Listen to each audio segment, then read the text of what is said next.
What is the difference between female archetypes and feminine archetypes?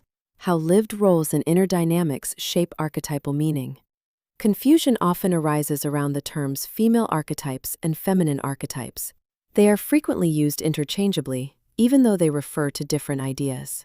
The distinction may seem subtle at first, yet it strongly influences how archetypal thinking is understood, and why these frameworks sometimes resonate deeply, while at other times feel restrictive. At first glance, the difference appears linguistic. Across psychology, mythology, and modern personal development discourse, both expressions circulate without clear definition. In practice, however, they point toward two different ways of understanding human experience. One is grounded in lived roles and cultural observation.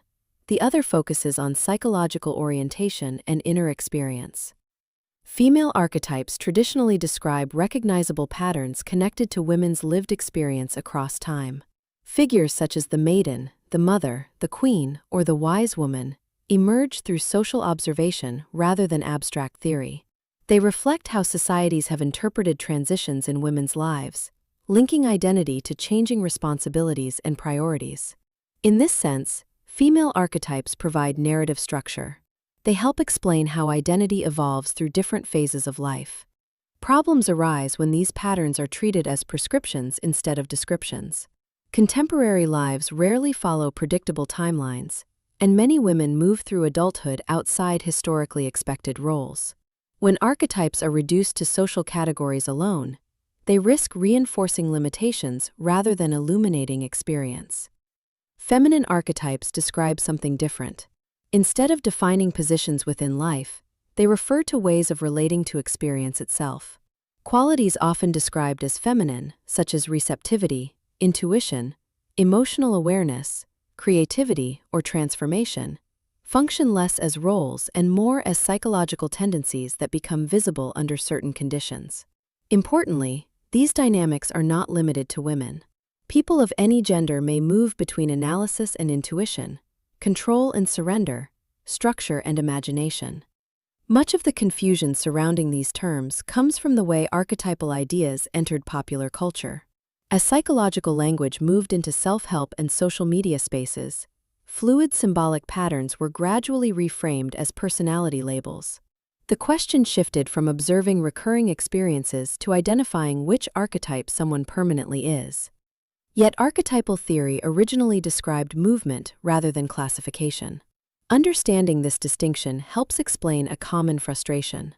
Someone who feels disconnected from traditional female roles may assume archetypal frameworks no longer apply to them, when in reality, they may be encountering psychological dynamics that operate independently of social expectation. Female archetypes speak to culturally recognizable life narratives, while feminine archetypes describe shifts in inner orientation that occur regardless of biography. Another way to see the difference is through the questions each concept answers. Female archetypes explore the evolving story of who a woman becomes over the course of her life. Feminine archetypes explore how a person relates to meaning, connection, and change at a given moment. One offers continuity, the other allows fluidity. This distinction feels especially relevant today, as identity unfolds less predictably than in previous generations. Careers shift, relationships take diverse forms, and traditional life milestones no longer arrive in fixed order. In the absence of stable external structures, many people turn toward internal frameworks capable of making sense of transition. Archetypes remain compelling because they provide orientation without demanding permanence. Seen together, female and feminine archetypes do not compete. One grounds experience in social reality, while the other illuminates psychological movement beneath it.